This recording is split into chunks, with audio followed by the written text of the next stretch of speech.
अपने दुश्मन है। हेलो, अब खुद ही गिरना है और खुद ही उठना है। हेलो, खुद ही रोना है और खुद ही अपने आप को दिलासा देना है। किसी भी सफर में कामयाबी के लिए वक्त ज्यादा लग सकता है, जो भी लगातार चलेगा वो पहुंच जाएगा। यस। और जो भी लगातार चलेतियां होंगी वो गिरेगा। हेलो, और वो पहुंचेगा जो गलती करने पे सॉरी बोलेगा और गिर जाने पे उठ जाएगा और उठ के फिर चलेगा। आरसीएम बिजनेस में आपको रॉयल्टी मिले, टेक्निकल मिले, मिलेगी, जरूर मिलेगी, 1000% मिलेगी अगर आप लगातार चले। लगातार चलोगे तो गिरोगे, गिरोगे तो एक ही नियम है, कामयाबी का सबसे बड़ा नियम जो दुनिया के प्रत्येक क्षेत्र में हर व्यक्ति के काम आया, जिस नियम को फॉलो करके दुनिया में जब से दुनिया बनी है लाखों करोड़ों लोग कामयाब हुए, वो नियम है केवल एक, चलो, भागो, गिरो तो उठ जाओ, उठ जाओ।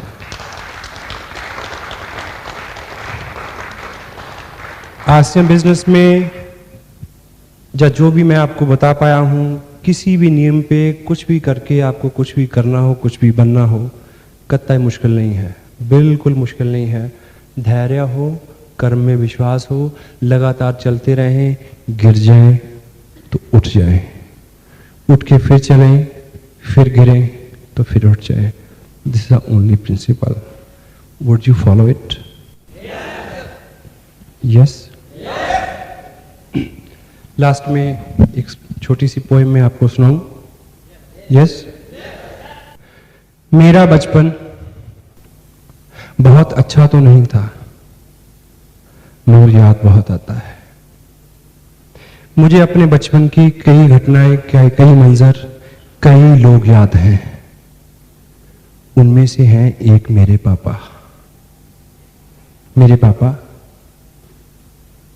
मैं उनको बहुत पसंद करता था। मेरे पापा मेरे हीरो थे, वही मेरे शक्तिमान थे, वही मेरे स्पाइडरमैन थे, वही मेरे फैंटम थे, वो मेरे हीरो थे।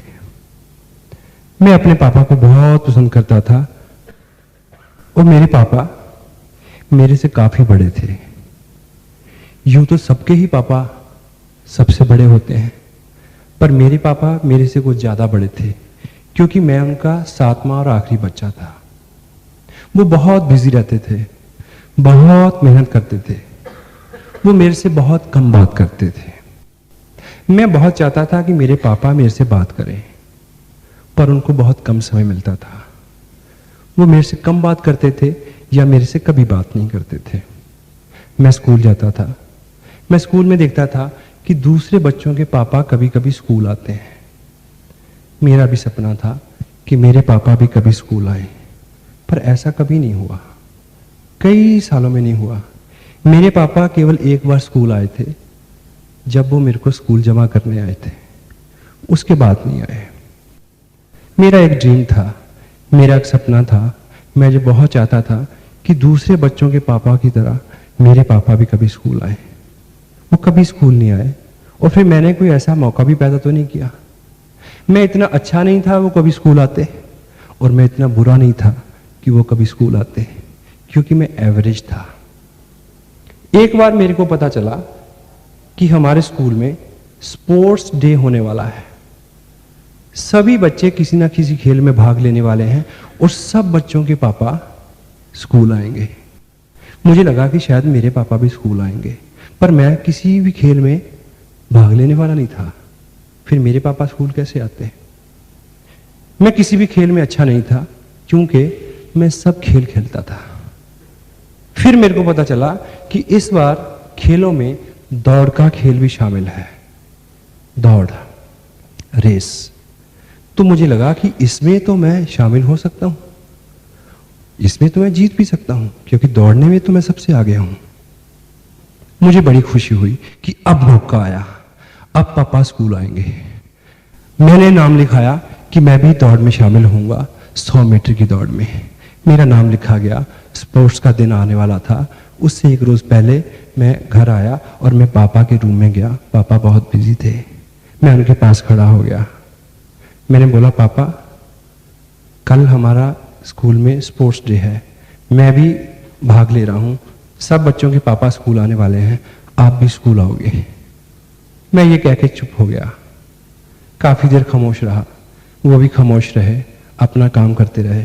काफी देर बाद उन्होंने वो जवाब दिया जिसकी मुझे उम्मीद थी कि चल अपना काम कर। मैं निराश होकर उनके कमरे से बाहर आ गया। मुझे पता था कि मेरे पापा स्कूल आने वाले नहीं हैं। स्पोर्ट्स का दिन आया, सभी बच्चे बहुत खुश थे क्योंकि सभी खेल में भाग लेने वाले थे और सभी के पापा स्कूल आने वाले थे, पर मेरे पापा आने वाले नहीं थे। खेल का समय हुआ, सभी बच्चे दौड़ वाली रेखा पे आके खड़े हो गए। सबके पापा सामने खड़े थे, सभी बहुत खुश थे। खड़ा तो मैं भी था, पर मैं खुश नहीं था। दौड़ शुरू होने की सीटी बजी, 1 बजी, दूसरी बजी, तीसरी बजी तो मैंने सामने देखा पापा सामने हैं। मेरे को बहुत खुशी हुई। मुझे लगा अब मैं जरूर जीतूंगा। सब बच्चे भागे, मैं सबसे तेज भागा, लेकिन क्या हुआ कि मैं 10 कदम भागने के बाद गिर गया। मैं उठा और फिर भागा, उठा फिर भागा, फिर गिरा, फिर उठा, फिर भागा, फिर गिरा, फिर उठा, फिर भागा, फिर गिरा। अब क्या हुआ? अब तो मैं दौड़ शोर की रेखा से 10 गज पहले ही गिर गया। मैंने देखा सभी बच्चे शोर की रेखा पे पहुंच चुके हैं और सभी बच्चे अपने अपने पापा की बाहों में झूल रहे हैं। मैं गिर चुका था। अब की बार मैं उठ के भागा नहीं, सिर्फ चला, आंखें नीची करके। मैंने देखा कि मेरे पापा मेरी तरफ बढ़ रहे हैं, मैं उनकी तरफ बढ़ रहा हूं। मेरा पूरा शरीर ठंड से सुन्न था, पूरा बदन कांप रहा था, मेरे गाल शर्म से लाल हो चुके थे। मैंने बढ़ते बढ़ते पापा के कदमों को आगे आते देखा और उनकी टांगों से चिपक गया और मैंने बोला, पापा आई एम सॉरी पापा, मैं हार गया, आई एम वेरी सॉरी। पापा ने मेरे को उठा लिया, गले से लगाया जैसे पहली बार लगाया हो और मेरे कान में बोला कि बेटे तुमने एक चीज नहीं देखी कि तुम इस दौड़ में 5 बार गिरे और 5 बार उठे, तुम 5 बार जीते हो, 5 बार। ये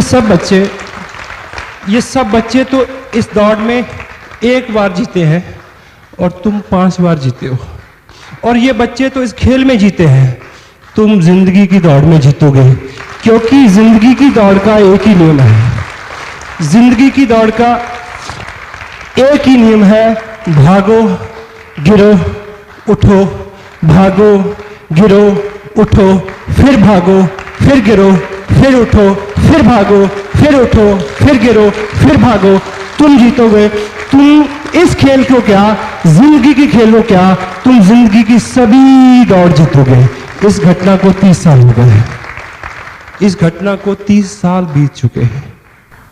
वो खेल खत्म हो गया, वो दिन खत्म हो गया, लेकिन मेरी दौड़ अभी भी जारी है।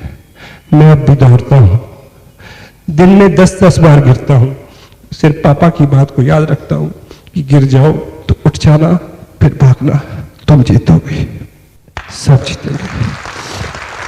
एवरीबॉडी, हर वो व्यक्ति जीत सकता है, हर वो व्यक्ति जीत सकता है, हर वो व्यक्ति जीत सकता है जो दुनिया के सबसे गोल्डन रूल को याद रखे कि लगातार चलना है। जो चलेगा वो गिरेगा। गिरने वाला अगर उठ जाए, उठ के फिर दौड़े, गिरे, फिर उठे, फिर गिरे, तो निश्चित रूप से सब जीत सकते हैं। Every and each individual can win if you will keep this principle in his mind. Whenever you fall down, get up and run and you will win. Boom.